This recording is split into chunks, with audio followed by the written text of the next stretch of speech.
On Friday, we were talking about simple connections, and what are the two types of simple connections? Who remembers? Sandwiched and seated. Sandwich. That's right. Sandwich and seated. Okay, and the sandwich connection looks something like that. It's usually when you have two angles. Now, believe it or not, it's getting way more popular to just do a single-sided angle. Okay, because they're easier to build. Okay, a lot easier to build. Okay, and that just puts a little bit of eccentricity in. It's usually not that big of a deal. But yeah, that's a sandwich connection, and we should know how to do that. We've done that. They had homework over how to do something like that. And we started to talk about seated connections in class. I think I grabbed the wrong one. Here it is. We started to talk about seated connections in class. When we got to seated connections, those were just connections that were sitting on something, right? Sitting down on something. And if you recall, we had some kind of column over here. And if I was going to make this a seated connection, then I need to provide some kind of load transfer down here. Right? Now, when we go and design this, what's the key to really making sure we check everything or understand everything or kind of get the problem? What's the fundamental first step we need to do? We need to look at the load transfer and figure out how it's being transferred. That's exactly right. That's the number one thing that if you don't do that, you're likely to miss the problem. Okay? Think about load transfer. So if we have a simple connection and we have load transfer and we have shear being applied, and that shear has to somehow get to that column and become some kind of force going down towards the ground, how's that going to get there? What's it going to do?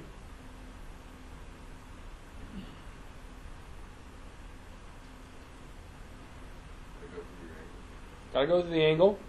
That's true. It's got to go through the web to get down there, doesn't it?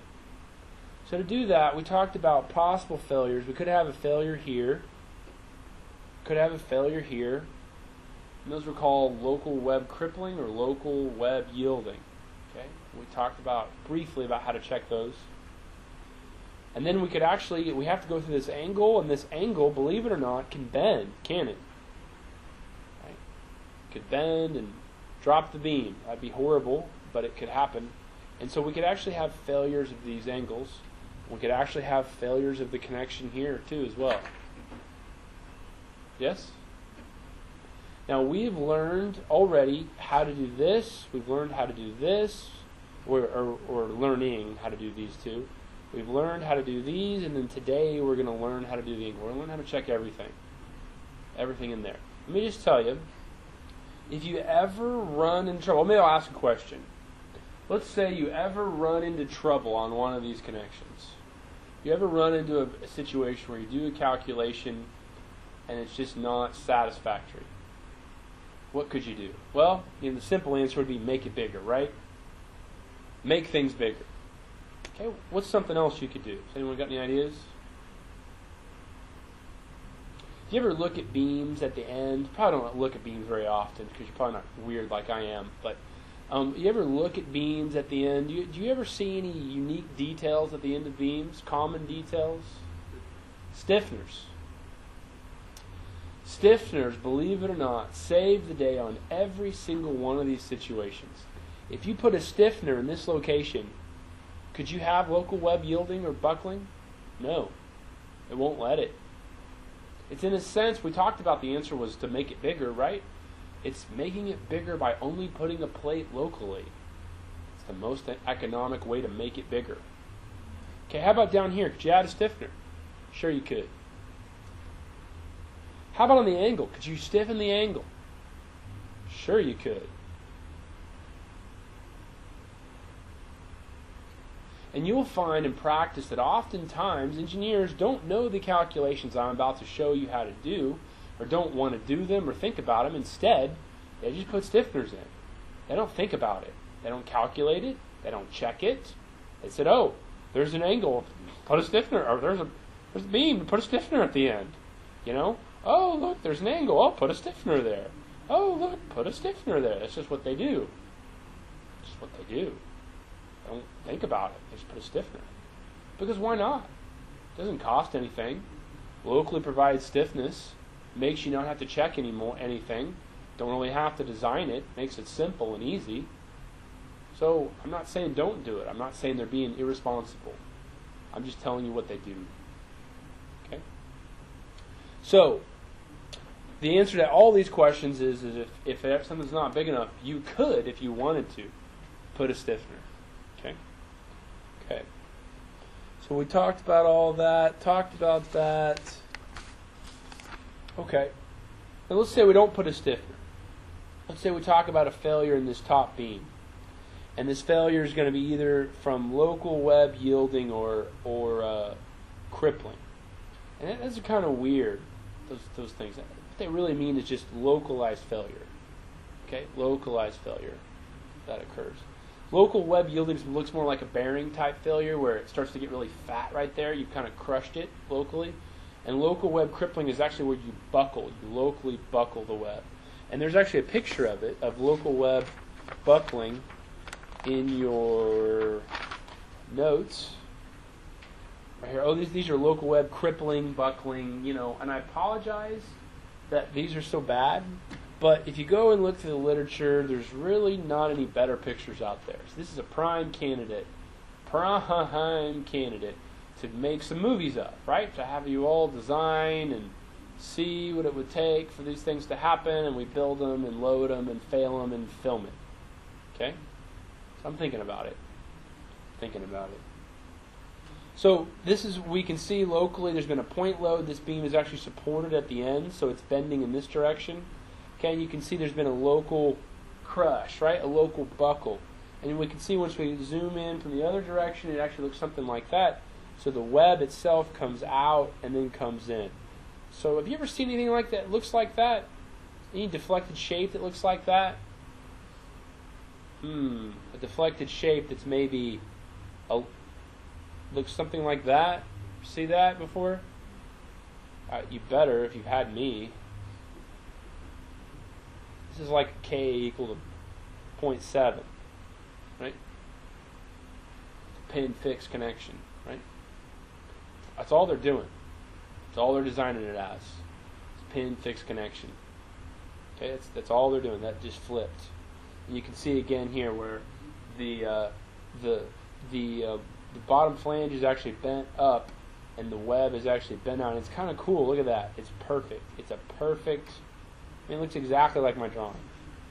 Right? That means I draw perfectly. Yeah, I know. Thanks. Appreciate that. It's just like that. It's like a pin connection on that side. That's like a fixed connection on that side. Does that make sense? That's what web crippling really is. And local web yielding is, instead of something like this happening, you would just get a huge bunching to occur locally. Okay? It means it might move. Okay? And movement is bad if you're dealing with connections where you don't want things to move. You don't want your story to all of a sudden drop about a quarter of an inch, right? People get scared when that happens, right? Okay, great. Awesome. This critical section where all this stuff happening is here, about K from the bottom, right? This all happens about K from the bottom. Why can't it happen down here?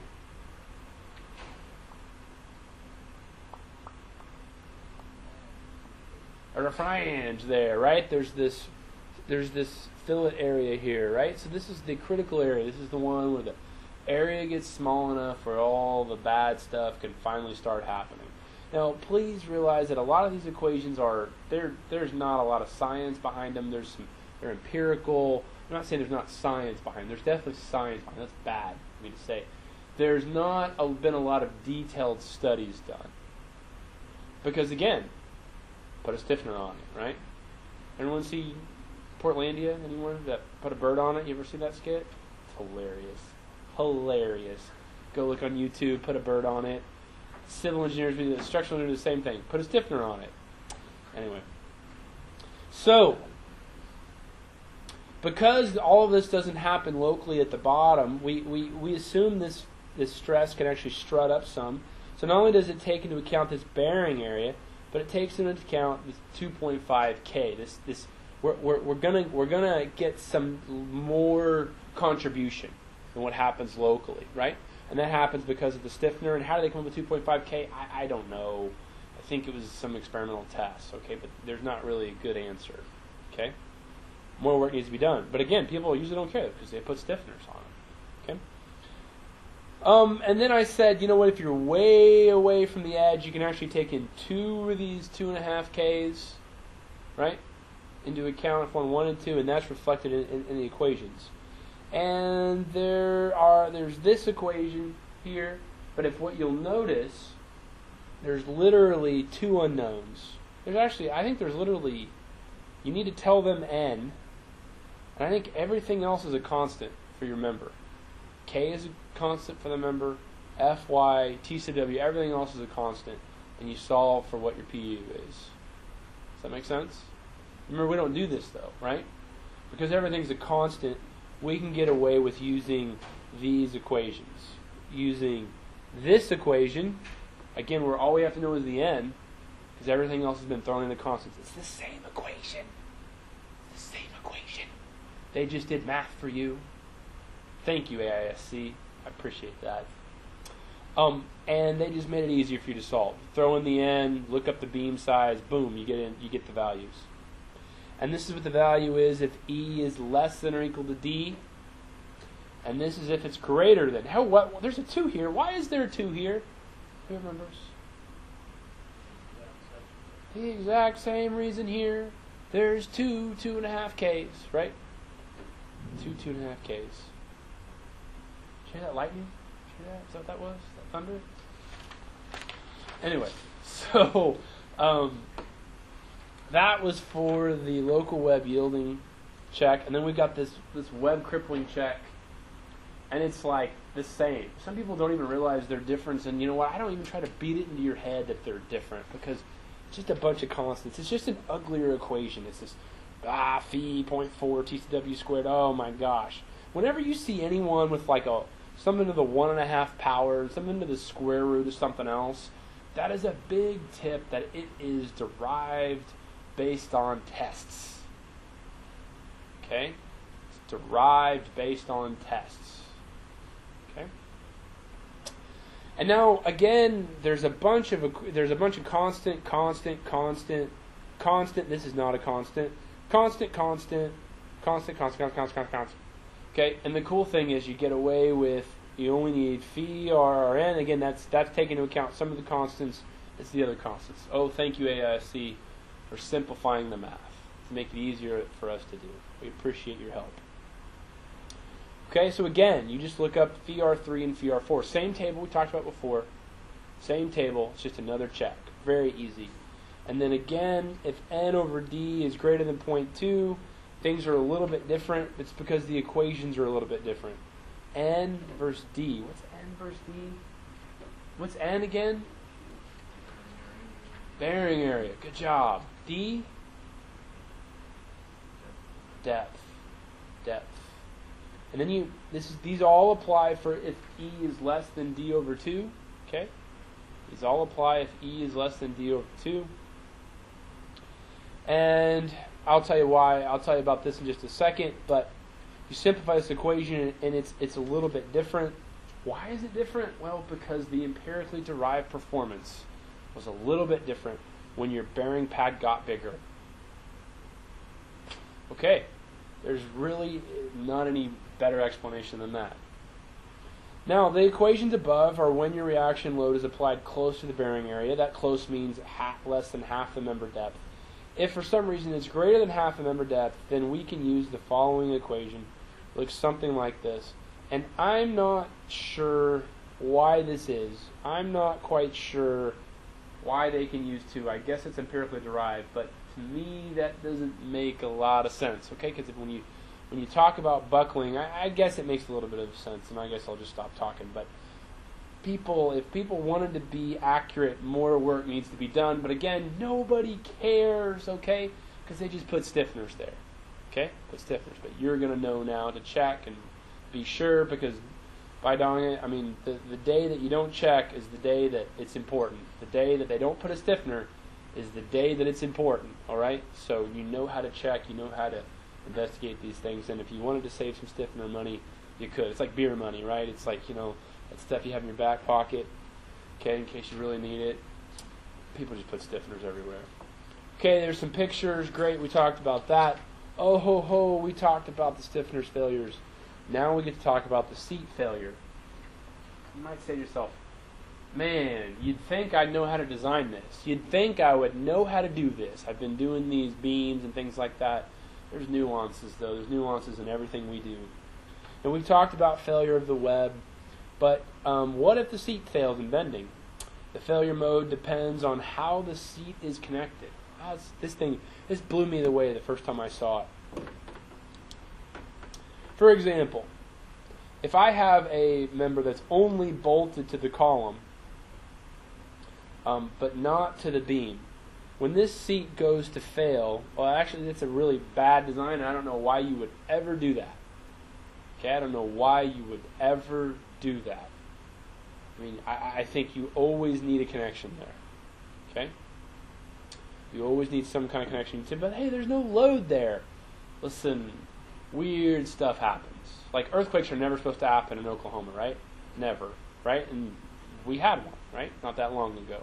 And wouldn't it be horrible if your beam shook right off your seated connection and it fell? Okay? That's bad. I mean, people are never supposed to bump beams with heavy objects like trucks, right? Or cranes or sledgehammers or things like that. But it happens, all right? It's your job to provide load paths, okay? It really is. Okay? So don't do this, okay? We're not even going to talk about that, okay? Now, let's say we have one that's bolted to the column, or, well, I guess we could talk about it. The bad thing that happens is if this thing starts to yield or bend, it's just hideous, because the thing starts to bend over and your whole thing just falls off, right? Woo! Right? Not good. Not good at all. Okay, now if we have a situation like this, where we have some connection, now we're at least ensured that our beam is going to be staying on. It's holding on. Now what we're going to do in this circumstance is oftentimes we're going to think or contemplate that some of this is not going to be in contact. Do you agree? And some of it is going to be contact. And what do we call this area in contact? What's its name? What variable do we call it? N. Very good. N is the variable. That's what's actually in contact. But we're not talking about that anymore, are we? What are we talking about failing? The seat. Right? Right? Seat. In this circumstance, what we usually do is we would take our n, our value n, which I guess it's still important, our value n, and what did we tell you? We said to discount a certain amount. How much was it? Who remembers? It's on the previous page, previous 2 pages. It's good to review, right? You should go back and look at these things. 1/4. What's that? 1/4. 1/4 of what? That's right. 1/4 of this length is what we throw out. We assume. Okay, now if your connection's different, you don't have to do that. Okay, that's the recommended. That's what's commonly done. You assume that 1/4 of the area is not in contact, and this area is in contact, and you still may have some space, right? You still may have some space in between them. Why would you want to have space between your beam and your column? Yeah. Why not? Why wouldn't you want to have space between your beam and your column? Okay, because things don't fit perfectly, right? And even if they did, like, we're not building a Swiss watch here, right? We're building a building, right? Something like that. It doesn't fit together perfectly. It shouldn't. It can't. It won't. And even if it did, temperature's going to change, right? It's going to move. Okay. So we have our n, and what we're going to usually do is we're going to assume 3/8 from the face. Oh, I'm sorry. Boy, that's really confusing. What I have drawn there. It's 3/8 from the face of the angle. is what we assume is our critical section. 3/8 from the face of the angle. Why do we do that? Well, we have a chamfer in the angle, right? These things that aren't necessarily perfect. Even if we don't have a chamfer, let's say we have a weld, let's say it's a built-up angle. Okay? Built-up angle. We have a plate, and it's welded in here. Okay? Well, if it's really, really welded well, and then, there's some distance away from the surface that we're going to have to go before we start to be able to get some bending. And the answer is 3/8 of an inch is what you're able to get away with from the face. That's what they allow you to use. So that's our critical area. That's the area that we're going to take the centroid from our N, the centroid of our N, and we're going to go to this critical surface, this 3/8 away, and that's going to be our eccentricity. Why do we care about an eccentricity?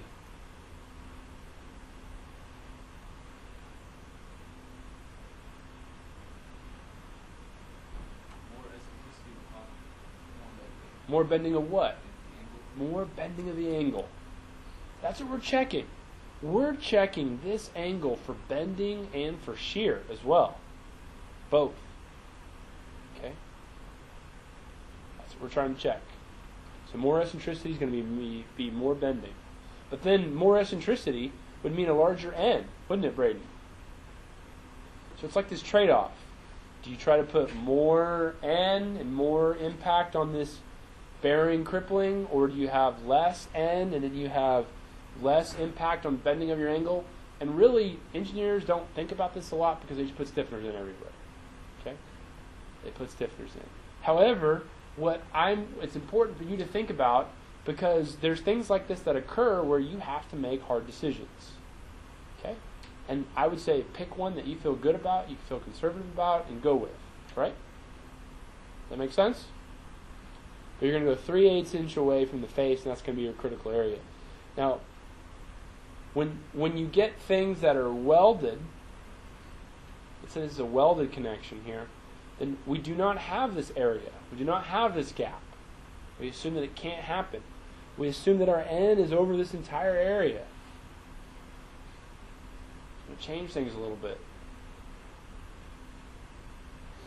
And again, we're going to get the centroid of the weld. We're going to have this centroid here, and this is going to be our E. And remember why we're doing this is because we have to find the bending that's in the angle. Got to make sure our angle doesn't bend off. So we basically designed the seat as a beam that won't buckle. And if you remember, it's Bmn equals phi mp, which happens to be equal to phi z times Fy. If you don't remember this, you should look it up in your notes. Okay, open a book. Okay, look at something like that. For short beams that don't buckle, don't have a lot of torsional buckling. That equation simplifies to something that looks like this. This has to be equal to P times E. And again, it's probably worth our effort here just to zoom in on this little section. Oh, don't zoom that way, baby. There you go. That's a little much. But you can see very clearly that we have this face of the angle. We've gone 3/8 inch away from the face to find our critical section. We have our area N. That's from the back of the beam up until 1/4 of the beam length, or 1/4 of the angle length. Okay? That's what we call our N area. We're going to take the centroid of that and the resultant of that, and that's going to be our P. And our eccentricity is going to be the distance from P to that critical section. Is everybody with me on that? Yeah? Okay.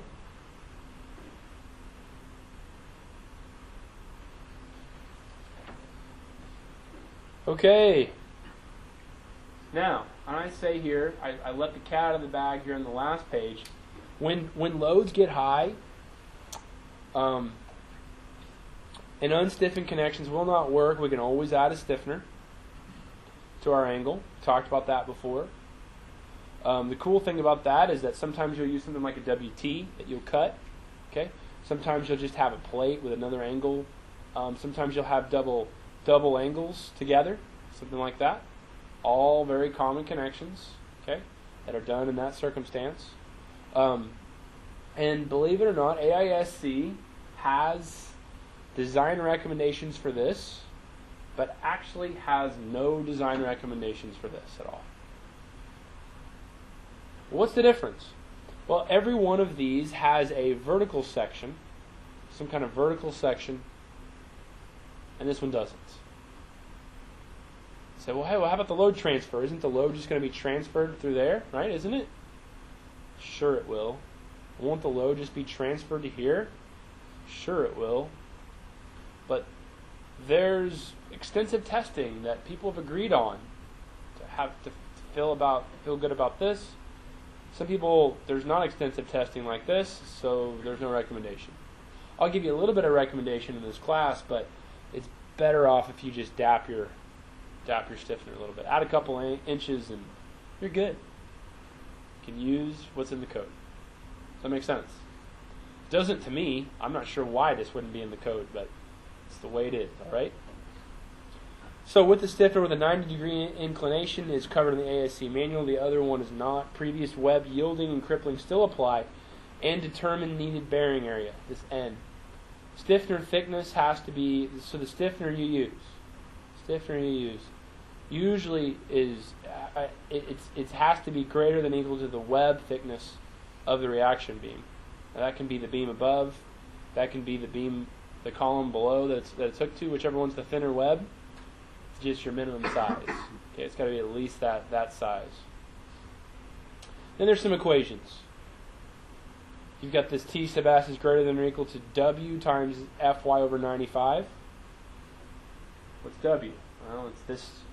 It's from the edge to the face. That's W. Well, where's the mechanics in W times Fy over 95? It's just empirically derived. Okay, based on tests. And then there's something that's a little. No, it's not. Better. Again, empirically derived, just another check. This is a bearing type check.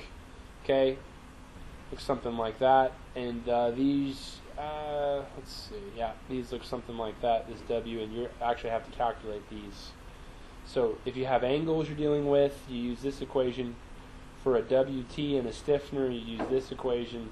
Or even, I would say, a plate on the top of the stiffener below, you'd use this equation as well. If welding, make sure your weld will fail before your base metal. Thickness of your stiffener has to be greater than 2 times your leg height. For A36 steel, the thickness of your stiffener has to be greater than or equal to 1.5 times your leg height. For A992 steel, this is basically 36 KSI steel, and this is anything greater than 36 KSI steel. You're going to use this recommendation. All right? So these are just some rules. Now, I'll tell you, if you go into the office right now and you talk to people, only the most devout of connection designers know or realize these things. They often just say, put a stiffener there. Now, they'll realize this stiffener thickness is greater than the web, and you'll be surprised how many times that just gets you out of all the trouble. Okay? But there are circumstances when your N gets very small, okay, when this can sometimes become an issue. All right? All right, so it's just equations, okay? So we're not going to really work examples because it's just plug and chug. The welds and bolts are now designed as an eccentric connection. We already talked about how to do that. We had homework on that. And now, just because I'm nice, now this is not in your steel manual, but it is in the old version of Salmon & Johnson. I'm not even sure if it's in the new version or not. But they have some recommendations if you're doing a triangular stiffener. They have a B to an A ratio. And if your B to A ratio falls in this range, they say use a B over T. And what's T? Thickness of your stiffener. Use a B over T less or equal to 250 over square root of Fy. And if your B over A falls in this range, then use this equation. This relationship is empirically derived, as is almost all of these, and replaces the bearing local buckling check for the stiffener. Other checks are likely needed, but ASC cannot agree on how to implement them. Sad but true. This includes fracture and some sort of minimum stiffness check. Now, what I recommend to you is for you to make yourself a little cheat sheet, a little guide to yourself. When you go and do your first exam, you're going to be able to use an 8.5 by 11 piece of paper. You can write on front and back. And I would talk about each section, all the checks for that section. The next section, all the checks for that section. Over and over and over again. It's really just checking the box, okay? If you miss points, I don't know what to tell you, okay? Because it's really just understanding what the load path is, understanding what the different sections are, and then implementing the checks. Understanding what the different variables are. There really are easy points on that part of the test, all right? I'm not saying the whole test is easy. I'm saying that test is easy to implement. Okay? Okay. Any preguntas? No más? Okay. Okay. Next section.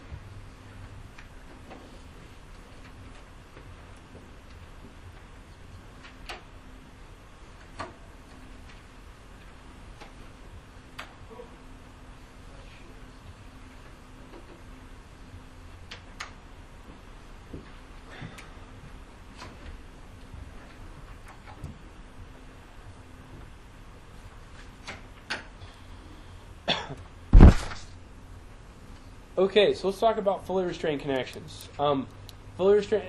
The majority of you have already seen how to do this. I've already talked about this if you've had me previously. Okay, but we'll talk about it again. We've talked about it once, at least once in this class, but it's always good to review.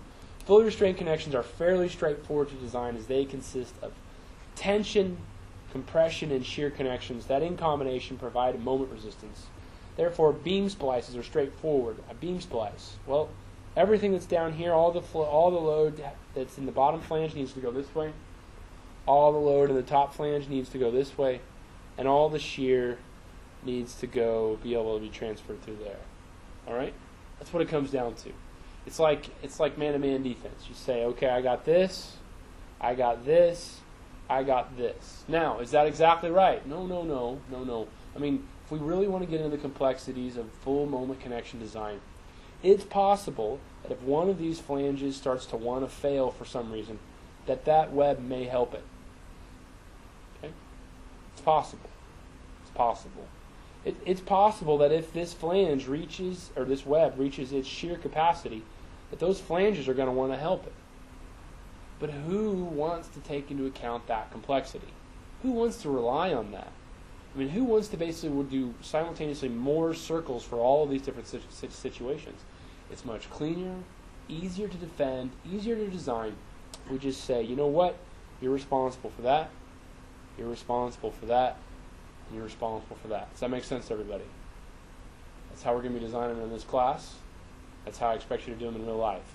A lot of people get hung up on full moment connections. They try to make it way too hard. It's not that hard once you figure out how to do it. It's really not. Okay? Because you know how to design things in tension. You know how to design things in shear. And compression's easy.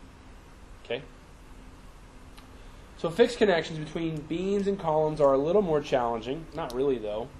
The design of the tension and shear elements are straightforward, but the compression elements are a little bit different. Again, just to summarize here, if we can break this into a couple and a shear, we would say, hey, you're responsible to transfer this load, you're responsible to transfer this load, and you know what? You got the shear. Okay? Okay. Awesome. Now, but in compression, one thing we haven't talked about before, we didn't really know about or think about or dream about, is what if this web starts to have some issues? What if, I could see that happening. There's a lot of load being transferred. Whole lot of load being transferred. What if this web starts to have issues? Do we know how to design for this? Put a stiffener in it. Yeah, good answer. Say we don't want to use a stiffener. We have that local crippling, remember? That local web yielding and crippling we've just been learning about? And that wasn't just for fun. And we were doing all these things on seated connections, but guess what? The system is the same. The system is the same, and that's one other thing in this class. You need to start seeing similarities between problems. All these problems are the same after a while, if you just see it. It's not about a stiffened connection. It's not about a seated connection. It's about locally transferring load to the web. Okay? That's all we have to do here. So this zone can fail in local yielding and web crippling. Compression buckling. Also, we got a new one.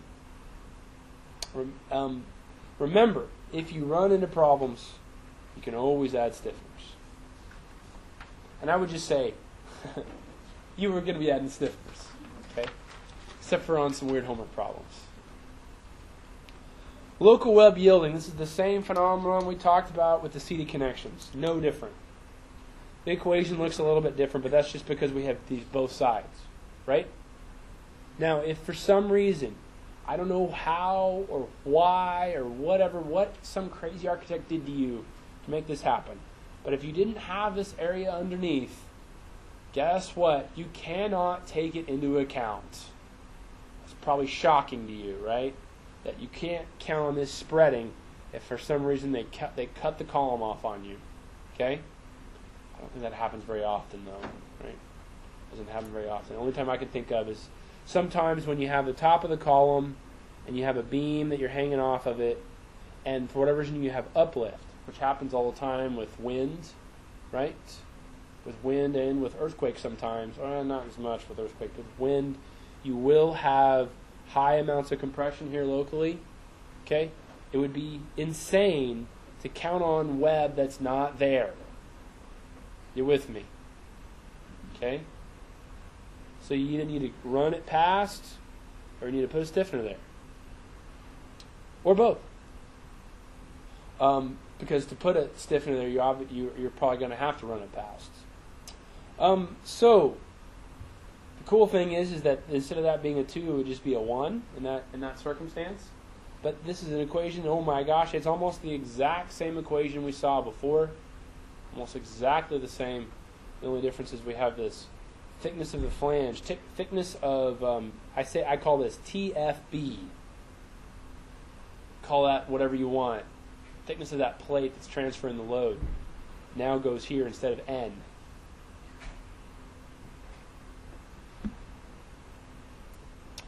Okay. These are the same things we saw before. We're going to stop right there because we're out of time.